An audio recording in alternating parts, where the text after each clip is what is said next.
Hello everyone, and welcome back to the Edain mod. Today we're going to be playing on the Forge of Eisen 1. So, you might be wondering, what differentiates between the Forge of Eisen 1 and the Forge of Eisen 2? Well, the Forge of Eisen 1 is the original design for the map in Battle for Middle-earth 1, and as you can imagine, Forge of Eisen 2 for Battle for Middle-earth 2. But you also might be wondering, what's the difference? Well, let's get into the fight and we'll show you the difference. Lothlorien again, spicy. This map's actually really good for Lothlorien because there's a lot of layers that can benefit from fast moving infantry, especially pikemen. So the big difference from this map compared to the Battle for Middle-earth 2 variant is firstly, instead of outposts in the middle, there's only settlements, and the outposts are only on the top right and bottom left corners. So you need to get creative with your positioning. However, the layers remain pretty consistent. There's still wildmen here, there's still some wildmen over here, there's then wargs over here and wargs over here instead of trolls, and trolls are still in the corners as well. So a lot is the same, but there are some small differences that does play into different playstyles. I've not built anything in my base yet, I do apologise. Let's make the change. Let's get a border guardhouse and a forge. And another Malon tray. So there's one less layer here. Now, the other main difference, you can't really tell from this, but the actual way the map is laid out, instead of it just being gentle river all the way across, is a little waterfall here and there's a little waterfall here as well. So the map's kind of like triple layered in how high up and how low down it goes. I quite like it. Forge of Eisen 2, I believe, is just full flat, which works in a creator's perspective because it's easier to do, to make, it's easier to manage, but it does take away from like the innate creativity of the map. Now the AI is being very docile. We've not seen a single peep out of them yet. Oh, and there's not wargs here either. I really don't remember this map well, I'm sorry. But I am going to place my little riverbed here. Water right next to the water, so anything that comes over here we have vision of, and it will be slowed for the duration that it remains in the water or adjacent to the mystical streams, the magical water source. Let's get some pikes for our first unit and then prepare a sanctuary as our fourth building of the day.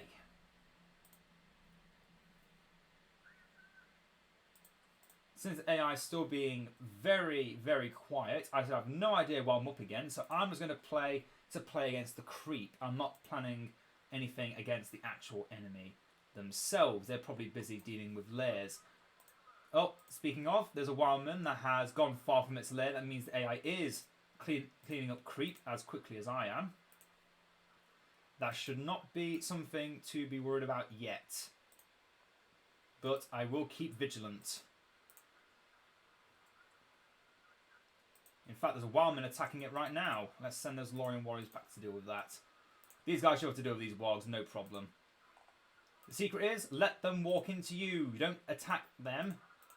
Let them charge, because then they get dealt all that revenge damage for free. And it is free real estate. Let's get the Galadriel Court, so we have our fifth building in the base before we get our upgrades. I've noticed, paying 900 and waiting a while, it's better to just get more buildings. Go over the supply route limit first, then start building up the settlements. It makes it a lot easier to generate fast income in the early game. Because investing that 900, that's basically 2 base buildings and 1 settlement, or 4.5 settlements. It's not that valuable. And also, for those who don't know, killing the warg lair kills any wargs that are around the domain. That's the only layer in which that works. So the AI is being very quiet. I'm worried. I'm worried they're going to be really strong by the time I get the chance to react. So I'm going to... It's Isengard. Okay. Okay. Remember last time I was playing as Isengard, I was Mordor and they decided to throw battering rams at my base? Yeah, this is an exact repeat of that. Literally a perfect replica of that match. Already throwing siege. The first unit I see of the Isengard is siege. I knew if they were playing this quietly, it was either Mordor, because they just died to the Warglaives before they could get too close, or it would be Isengard, because they're literally doing nothing else but siege spam. And you know what? That is perfectly fine, because all I need to do is get Lorien warriors and pikes, and that is all I need to do for the majority of the early game. So I can build up my economy, build up my military speed of recruitment. Make sure we're getting rid of that battering ram, because we can't deal with it with our archers yet.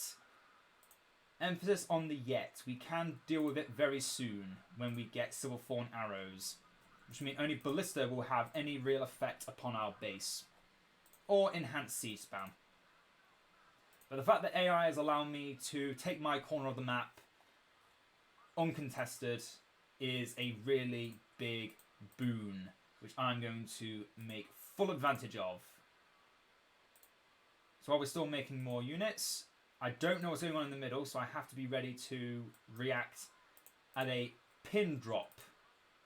Literally a pin drop. I have to get my ass in gear and move.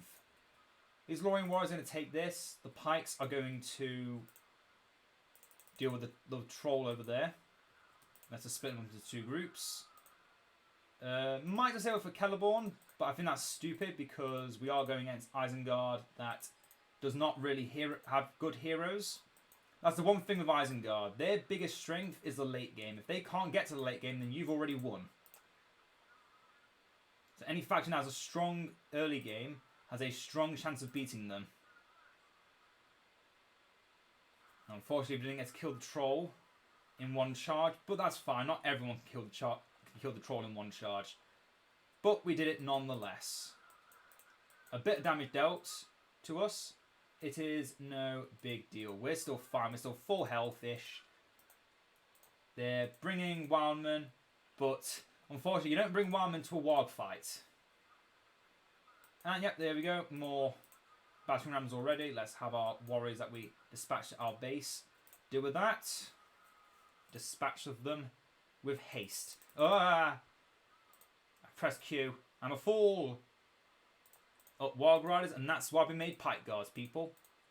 Because yep, Isengard on a castle start these days only makes siege and wargs in the early game. Siege and wargs. After that, it's anyone's game. Guess what they can do. I'm not going to bother building the Mirkwood outpost. They can literally destroy it in seconds if I leave it alone for too long. And it's not worth the expense to me to try and protect it. They're already getting Urukai crossbows. Sharku walked into some pikes. That's not a good deal for him. But he's just running us down with that enhanced attack speed he has. But we're already chomping through their reinforcements.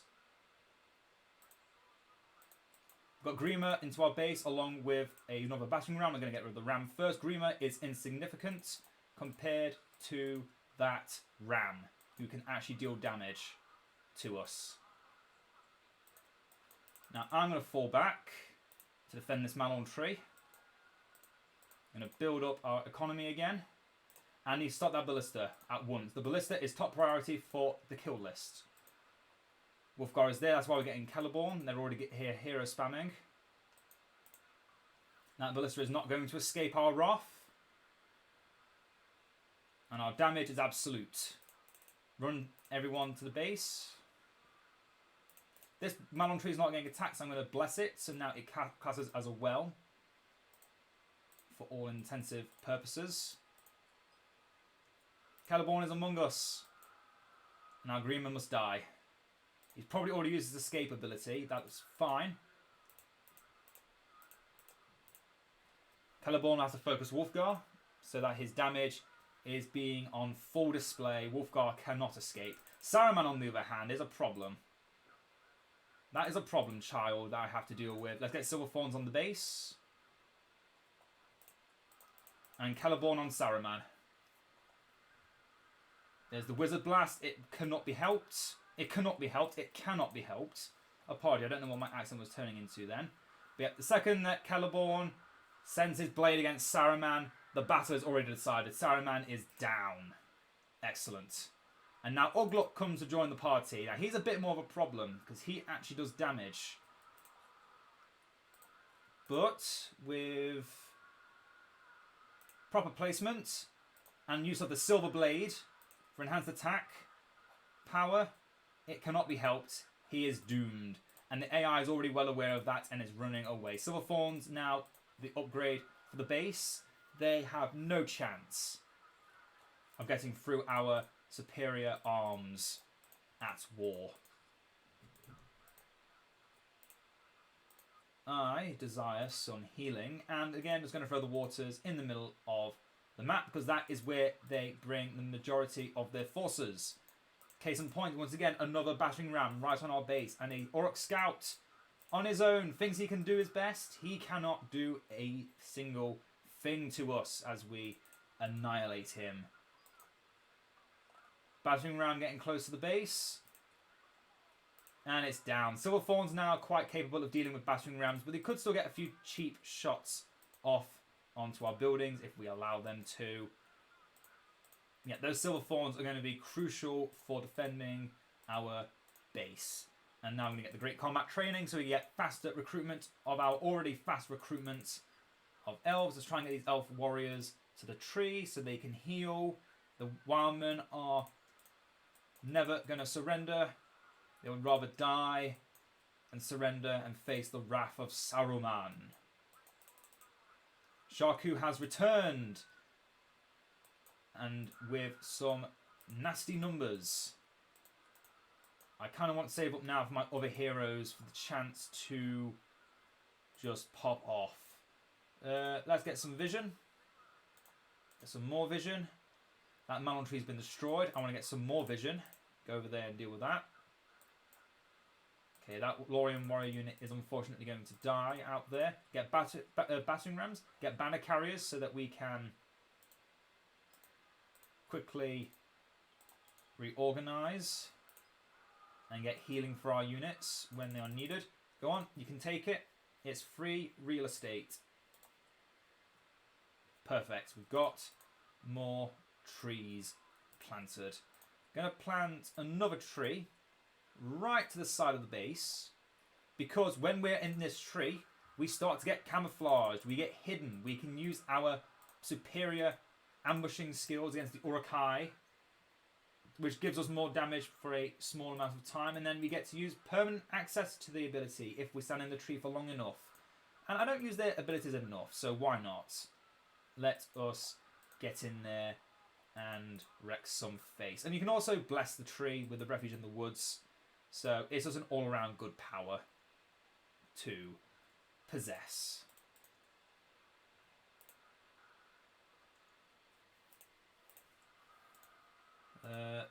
Mines have been sighted atop our little fountain.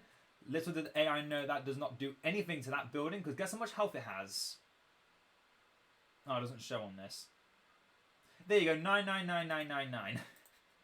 Too many nines for one thing. But it doesn't matter. They stand no chance of destroying it with those mines. And they'll be gone long before that happens. That might be something actually worth testing. How many mines will it take? And look at that, the Berserkers are coming in. Against not any normal thing, this will be a problem. But look, they're just going to blow themselves up onto nothing. How majestic. Just get more basic infantry for now. I'm not going for quality right now. I'm just going for quantity, because quantity is what's going to win us the day. Right. Now, Celeborn, I want you to fight Sharku. The Wild Riders just ran into some pikes there. That was an unfortunate move for them to make.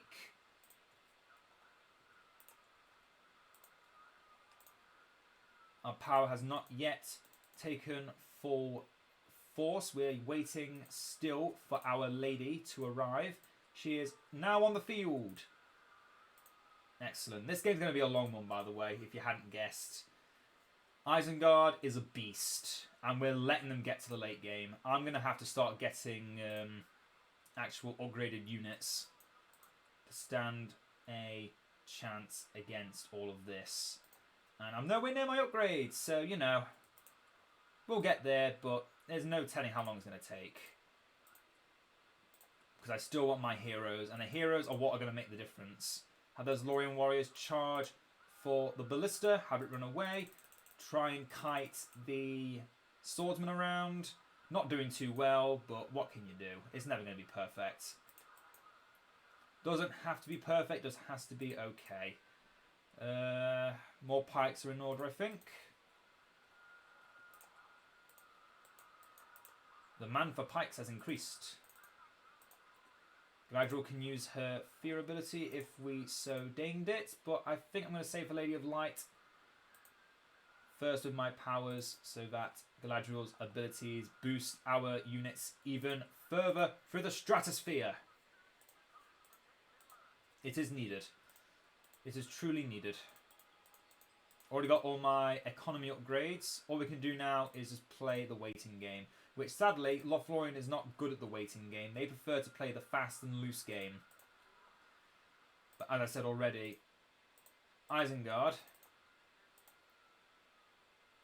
If I know it's against Isengard, I probably would have been a bit more aggressive in their base, because they always struggle in the early game. But unfortunately, that was not in the cards that we were dealt. Let's start getting some Galafrim. Let's get Silverthorn upgrades prepared.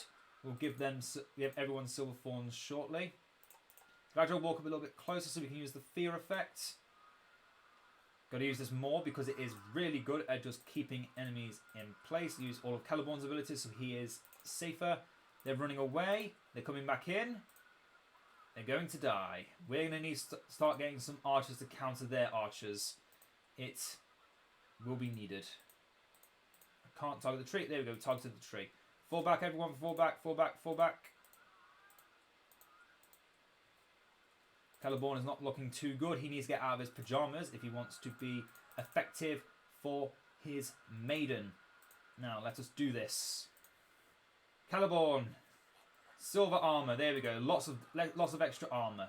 Brilliant. That's what I like to see. More battle coming in. Any heroes around? No heroes. Okay. If you don't know what that ability is, Squall. It throws everything around... it throws every hero near Celeborn right into his vicinity. It is brilliant for just pushing everyone into the place you want them to be in. And I do recommend it if you are wanting to boost Celeborn to his maximum. There we go, our first unit of Galafrim. Oh, didn't want to throw the mist there, but that's fine. We'll just use the mist. I want to say that, but they got a ballista over there. Let's just lose this one with grace. Get rid of it. Get the money we make from demolishing it over the money that we would... the little money we'd make from just letting it live a little bit longer. Charge in. Don't give it time to kill 20 elves. Oh dear. Oh dear. Again, it cannot be helped. But we are pushing them into the middle of the map. That is what I want to do. That is what I like to see. Throw another tree down here, because this does, again, give us good buffs if we are near it. Buffs that we do desperately want to exploit. For the river now on their side of the map, instead of on mine. Now, I've never tried this, but... oh, didn't mean to press that one. Can you use Defenders of the Mirkwood on this? Yes, you can. Oh, ho, ho. Oh, I'm loving it. Not sure if that's intended or if that is cheese. I do not know, but I'm going to use it because why the hell not? Summon some Defenders of Mirkwood to just take care of things for a few moments while I'm getting more Galafrim, more pikemen, more... pantries. Can get 2 more pantries currently. Let's have everyone fall back to the healing tree. Oh, healing tree. Oh, healing tree. Please give me level 10 Galadriel.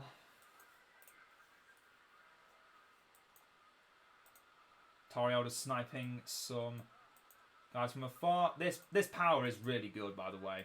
I know I don't use it a lot, because I don't really find a use for it.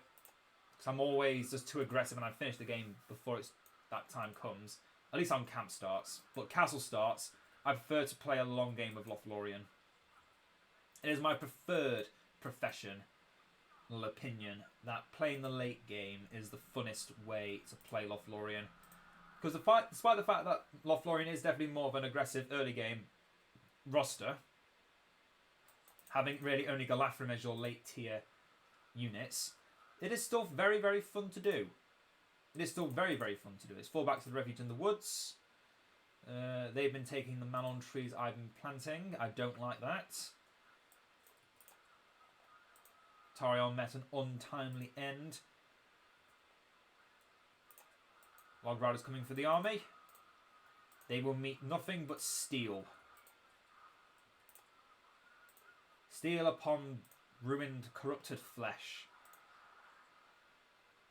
And the magic of Lothlorien is preserved. Haldir, come for your lady.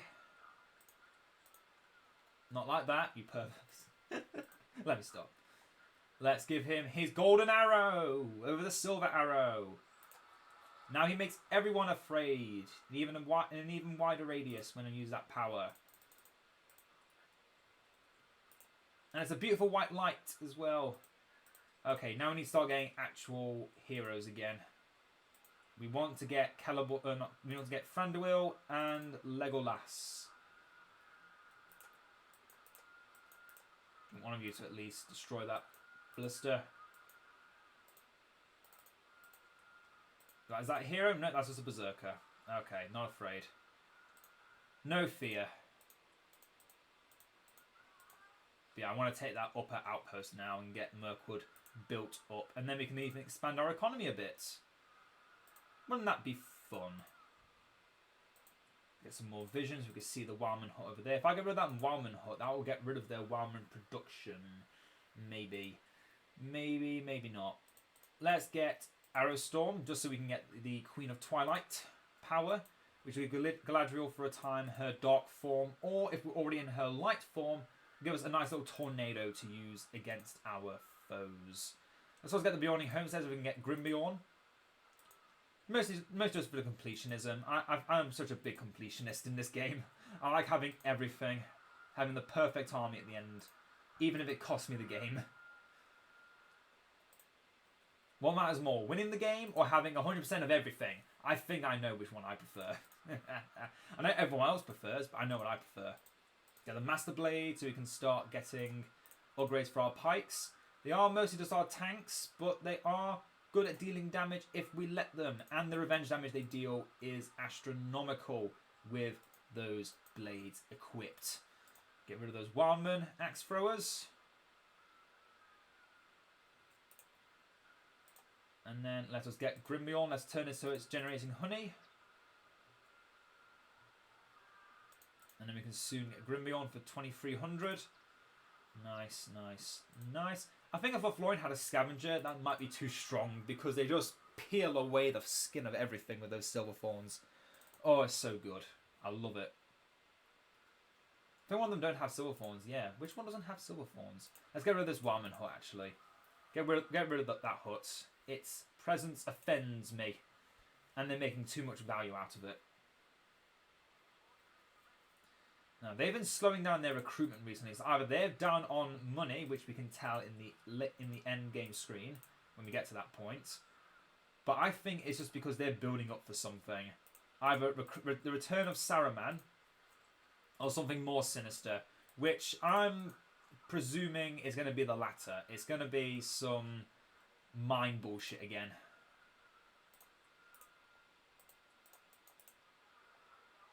I'll use the mist to get these elves into range. Yep, there we go. Mind bullshit.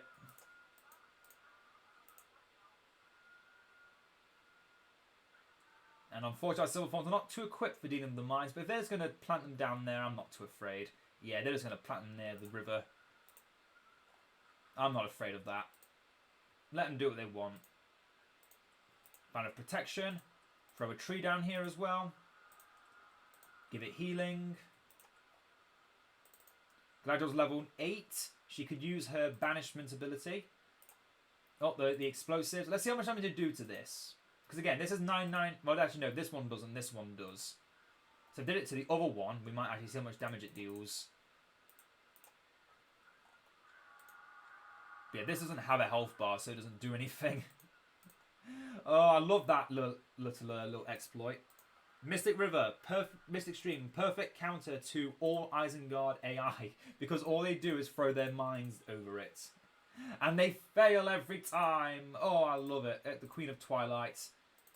Sadly, Queen of Twilight's level 10 is no longer valuable, so just use it when you get to like level 7. You know, stronger than the foundations of the earth. And treacherous of the sea. Treacherous as the sea. We could potentially do a base rush with this, but I don't want to do that yet. I want the other heroes. So I need someone to go and build that outpost in the north. Rumil Orifin, there you go, that's your job. Your job is to be useful and get me 2 better heroes.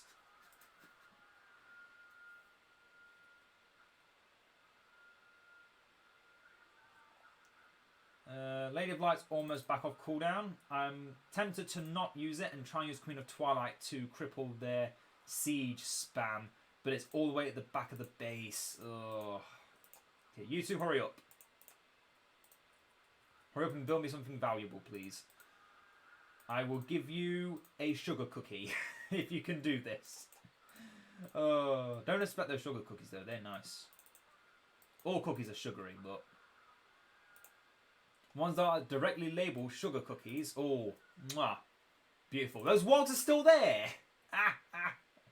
Oh, I love it. They're still trying to assault the base as well. Oh, classic. Classic AI. Okay, build a Malon tree and build Mirkwood. Everyone come together. Rumor Orphan, I might give you an upgrade. After I get Celeborn and Legolas, of course. And if you don't die to wargs, you know. The normal stuff. The things you get paid for. Get 1 Vault the King, get some troop chambers, etc, etc. We're spreading out too thin, let us fall back. Throughout the stream in the middle of the road, because they still just walk forward anyway. They still just use their analog stick and just push on forward. Not caring what's there until it's too late. And that banner protection, anything nearby has reduced armor. It's very good. The Galadriel army is building up. And I think once I get all this built up, I'm probably going to transition to just Mirkwood Pikemen. They are actually better by default because they are better defended. That's kind of what you want out of pikes, to just have really high stats so that cavalry and monsters don't stand a chance. They get absolutely wrecked upon contact. Hills nearby ally Beornings. Now you may think this weird, but I've seen people use Beornings as cavalry. It's hilarious. I've never tried it. Tell a lie, I might have tried it once and then gave up on it immediately because I don't enjoy single target cavalry very much.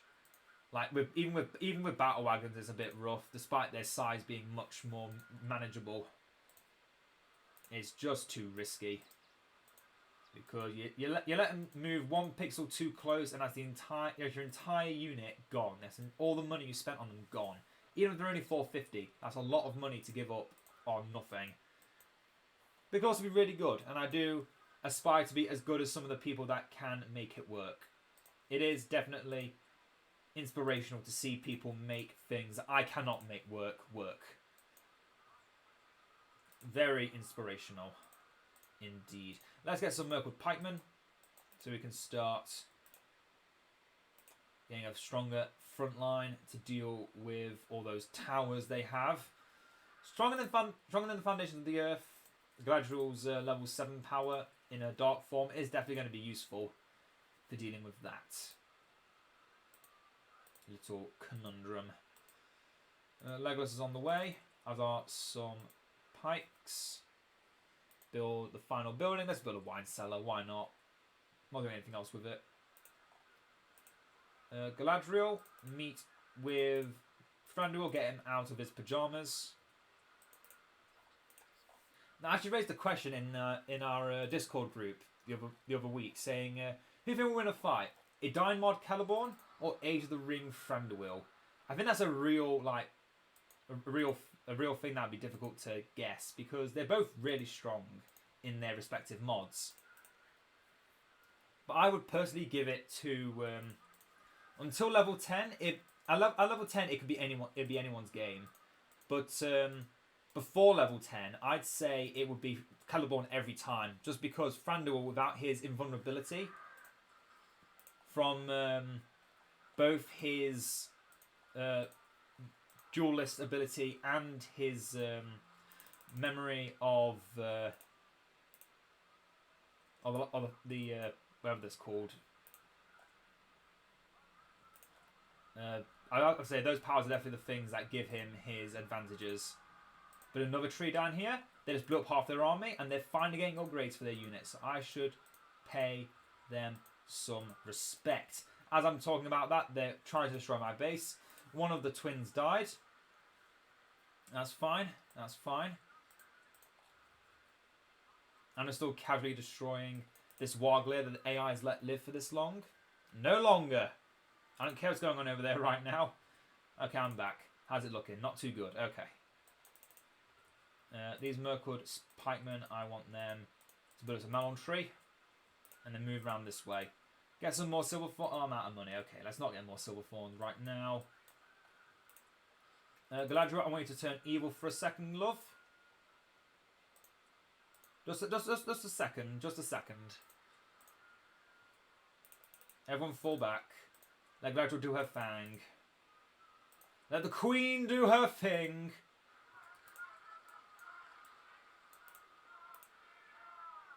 All shall love me and despair.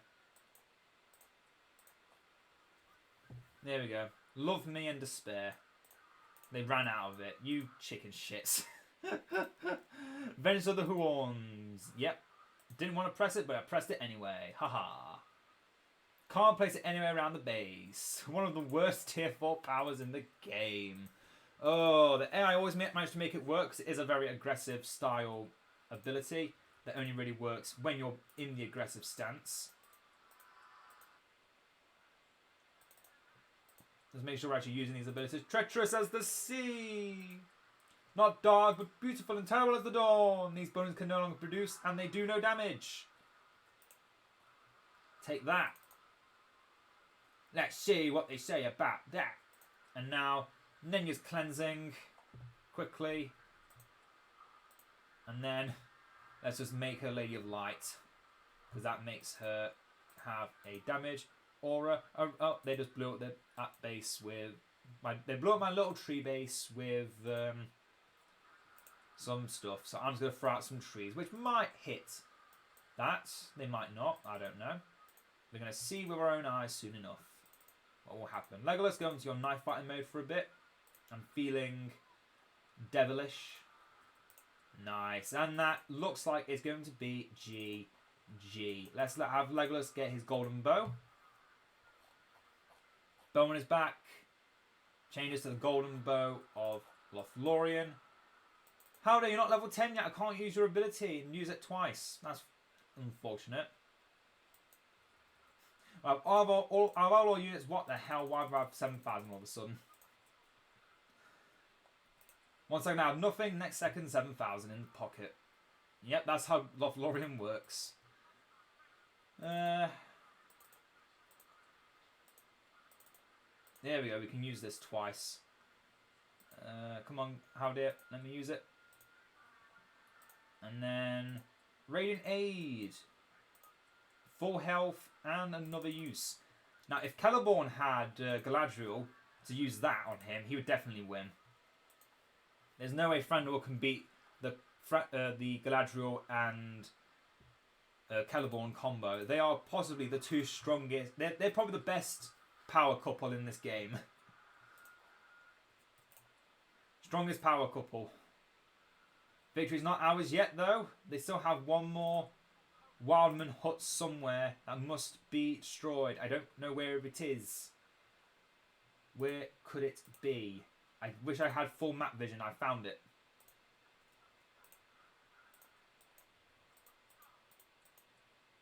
Elafadalain. Build the end moot because I said I can. Then there's a golden wood. Give the tree another blessing, even though it doesn't need it. I could have used throw down the stream and that would have worked for this. There we go. And the victory is ours! Yay!